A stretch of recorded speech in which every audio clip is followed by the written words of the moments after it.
Dakota Fanning, you earned an Emmy nomination for your performance as Marge Sherwood in the limited series Ripley. Now, first off, congratulations on your nomination. What does the recognition from your peers mean to you? Oh, it's so lovely. It's the first time I've been nominated, so it was very, very exciting morning, and to be included in such a spectacular group of women is such a thrill. And making Ripley is like a massive part of the last couple years of my life, and so for the series to be celebrated, and Andrew and Steve and the crew behind the scenes, and all of that being acknowledged, just it feels so lovely that the work and the passion from everybody making it, I think, shined through, and people enjoyed it, and it's just a really amazing cherry on top to an already great Sunday. And what did you think of the project and the character of Marge when the opportunity came to you? I was just so I think when I was told, Steve wants to speak with you and wants you to play Marge Sherwood and wants to send you the scripts, I was like, I couldn't believe that that was a conversation that we were having, and I was like, I'll do it. I don't even need to talk to him. Like, I'll do it. I don't even need to read the scripts. Like, I was just so like wanting to make sure that he knew how badly I wanted to be a part of it. And then I did speak to him on the phone. He was already in Italy. And then he sent me the scripts and I read them. And I read them. I'm a really fast reader, but I read them like so fast that he was like, "Well, call me or, email me to talk once you've read them."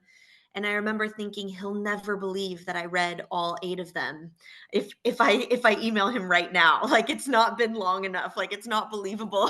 So I was like, "Okay, I'm going to wait until like 1:30 and then I'll email." So for me, I was just so all in and so honored that, he wanted me to play his Marge and to go on this adventure, and the adventure was even more than I thought that it would be. And what most excited you about the character of Marge when you read her? Well, it's interesting because when you read the scripts, the scripts are really written from Tom's perspective. So the characters are introduced through Tom's eyes, which of course isn't necessarily true or necessarily real. That's Tom's version of reality. And then there's, Marge's version of reality. And then there's the truth somewhere in the middle. So I think the thing that I was excited about was developing Marge's reality and developing what her truth was, which wasn't necessarily directly on the page. I mean, Steve's writing is so unbelievably extraordinary and it's brilliant, and they're like the best scripts that I've ever read. But for some of the other characters, you kind of had to sometimes take big swings of like how you play something, you know what I mean? Because it's also a lot of this is sometimes you're saying dialogue, but you mean something completely different. And so, how do you show that kind of push and pull of, saying I love you can sound like I hate you, with a different kind of intention. So, I think that this, and especially with the dynamic between Marge and Tom, it was really filled with all of that complexity and how, you know, your eyes can reveal what you're actually thinking, even if it's the opposite of what, the words that you're speaking. So I think that was the biggest challenge of it, and also the most exciting thing. I think as an actor, I do think about like acting in a character from the inside, and I always think about the kind of inner life of the character and like the thoughts literally that are running through your head, and like trying to convey that to an audience where you can feel like you can like read my mind somehow or something through the micro movements that can give a person away in their face or something in the eyes. And I think I was just so lucky here that my process and like what I naturally gravitate towards doing as an actor really clicked with Steve's vision for this series. And so I felt very seen by him as a director every day, that it wasn't it like nothing was lost on him that I was ever doing. Nothing went kind of unnoticed. He saw everything. And I think when I watched the series, he showed it to me in December. I watched it in a theater, start to finish, all 8 episodes in one go. um, and it was like a very emotional experience because I just felt like that was what I was trying to do, and I just kind of was like, felt very seen by Steve, and obviously, you know, just getting to see it all come to life. And another thing that drew me to it outside of the story and the character and everything was getting to work with Andrew. I was such a huge, massive fan of his. We'd met in real life at a party a few months or like a year before. And we just connected so immediately. And so I just felt like we were going to be fast friends. And luckily that was definitely the case. And what was it like working with him in these roles? Because Marge and Tom Ripley are very much like oil and water together. Yeah. Yeah, they are. They are definitely, Marge is a character that's mistrusting of Tom from the beginning and kind of sees through him, or, feels like he has ulterior motives. And so I was excited to get to play a character that wasn't quite fooled by him. And then you see their relationship change and develop over the course of the whole series, and we certainly have really delicious kind of bitchy moments with each other that were really fun to play. And then I think by the time we got to the filming in Venice for the last episode, I think Andrew and I both kind of felt that somewhere deep down Marge and Tom like loved each other in some weird way. Like they were these like wonderful frenemies. Like they actually could have been friends in another life. I think that was something that I thought about in terms of their dynamic and the bits and pieces that you get about their kind of histories. Marge, I think, probably shares a lot more with Tom and his upbringing than she does with Dickie and his upbringing. We learn that she's from a small town in Minnesota. This is probably her first time out of the country, and so she's almost, trying to fit into a particular role in Dickie's life that that's a little bit foreign to her too. Um, and so I feel like, they probably share a lot more in common, Marge and Tom. And it's like sort of that thing of, you don't like about other people some things that you maybe don't like about yourself. And so I think Tom and Marge are like a little bit of a mirror for one another, where they kind of see each other a bit too clearly and are, each uncomfortable with that. But I think, you know, by the end, Andrew and I looked at each other and we were like, I think they're friends, like deep down. We had like some sick, twisted friendship. And you mentioned that Marge isn't, duped by him the way other people are, and that they have sort of a similar background. Do you think that's what makes her able to kind of see the ulterior motives behind his sort of friendly demeanor? I do, because I do see Marge as a little bit of an opportunist herself, maybe not in a malicious way, or not in a way that she's not trying to hurt anyone with her opportunism. And I think that she does really love Dickie, and there is a care there, and like a true love and relationship. But I think that she's also found herself in a really great position that she doesn't want to lose. And so this other person trying to vie for the same space in Dickie's life is definitely threatening, outside of just like kind of seeing through maybe some of his BS. Like, just outside of that, I think she's also like, "Oh, you're now affecting my life and my position here," and is uncomfortable with that. So yeah, I think that they see some of themselves in one another, and hence the mistrust. And you talked about Marge and Dickie's relationship. That there is real love there, but there are certain cracks in there that Tom is able to exploit. What was Mm. it like developing that dynamic with Johnny Flynn?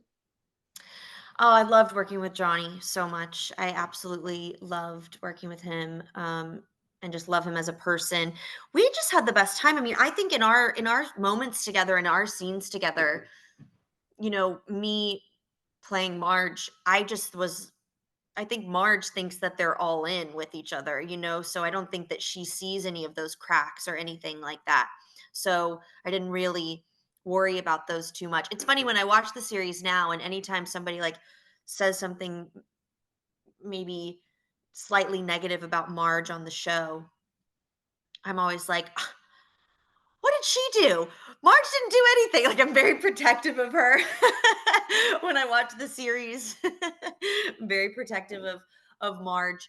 But I think that's it. I think, I think that their relationship is based on something real, and so, but maybe it's a little bit more meaningful to Marge than it is to Dickie. And the series was shot largely on location in Italy. How did that affect the experience of the characters, the story, the production? I think it was everything. I think Italy is such a character in this series, and each city that we filmed in has such a specific kind of personality and vibe that lends itself to the sequences that take place there. I can't imagine. I don't think I've even ever imagined, but filming it somewhere else just feels totally out of the question. And just the luxury of getting to film something in the place that it's supposed to be set in, is always so exciting when you're not having to there's so much imagination that it has to be used when you're making anything, but when that piece is kind of real, you're actually in Venice on the canals with the gondolas going by, and you get to really feel those true feelings of being in a particular location. It's very special. And it was, spent quite a long time in Italy and had met wonderful people and wonderful Italian actors, and Italian crew. I mean, it just wouldn't be even close to what it is without the presence of that culture. And the series is also shot in black and white, which I think greatly enhances the mood. It's a gorgeous series to look at. What was it like watching it in comparison to the experience of shooting it? Yeah, well, it was interesting. I think when I got to the set, I saw that the monitors were in black and white. And I was like, "Oh, I think this is gonna be in black and white." And then I just sort of didn't think about it too much because it's really neither here nor there when you're filming something. Um, and yes, of course, getting to see it in color while you were there, in those places, it was, some of those beautiful places I've ever been. But seeing them in black and white, I think they almost look even more beautiful. Like, I can't imagine the series in color at this point. I just feel like the black and white immediately takes you as a viewer to the place that is necessary to watch it. Like, you know what I mean? I just think it's somehow even more stunning in black and white than it was when we were there. You didn't think it could be more beautiful, and somehow the black and white lends itself to these landscapes and to the I mean, you could freeze every moment. It's like a painting. I think that was really important to Steve, that it just was really that he captured how stunning it was. And I'm thrilled that it's in black and white, just because it's so rare to get the opportunity to be in something that is in black and white these days. It used to be quite common, and now it's quite rare. And so I'm very excited to sort of have that notch in my belt. There's something timeless about it. Like it sort of Yeah, it sort of takes it out of the contemporary and puts it in this realm. yeah, I agree. It would be easy to get lost in the like crystal blue water and the all of that stuff. And I think with this iteration of Ripley, it's really trying to take you into a proper noir mode. And so I think the black and white really lends itself to this particular telling. And it has been told before in the books and in a couple of adaptations of The Talented Mr. Ripley. But this is 8 hours series format. What do you think that brings to the story that maybe hasn't been brought to the story before? I think just quite simply, you have more time just to go deeper. I think that's what's so amazing about, the limited series format. I know that is what Steve wanted to do. He really was only going to do this if it could be a limited series, and he had a lot of time to delve into these characters. And I think that's the thing that sets it apart, is that you just get to spend 8 episodes with Tom Ripley and Marge and all the characters, and you get to go on a longer journey and go a little bit deeper in the way that, only more time can give. And of course, the character of Marge has been played before by other actors, different versions Mhm. of her. Mhm. Had you seen those performances, or did you want to avoid those performances in order to kind of, give it your own interpretation? I love The Talented Mr. Ripley, the film. Like, I absolutely love it. It's a movie that I've loved for a long time.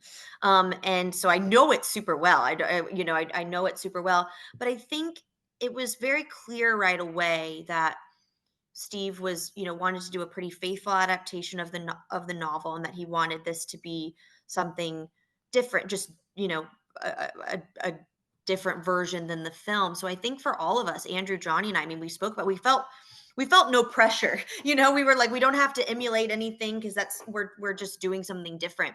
And so it was nice that I felt like I could kind of create my own Marge in the way that I'm sure Gwyneth felt that she created her own Marge in the movie. So I think that's just that's something that's, these characters are very enduring. People want to revisit them again and again. And so I think it's so awesome that you have kind of different imaginings of the characters and of the story. And so I never felt any pressure to replicate anything, which I was happy about, because I love her in that movie and I love that movie so much. And so it was actually very freeing to not feel that. And I think when people start watching the series, it becomes quite clear that it's going to be a different kind of vibe and mood than other imaginings of these characters and of the story. And I think that's what's so special about the material and special about the characters, is that it's lent itself to a lot of different adaptations. And I think that's pretty cool. I think it's only a good thing. Well, I want to congratulate you on your work in the series, on your nomination for the series, on 13 nominations overall for the series. Thank you so much for talking to me about it. It's been a pleasure. Thanks, Daniel. Really nice to talk to you too. Thank you.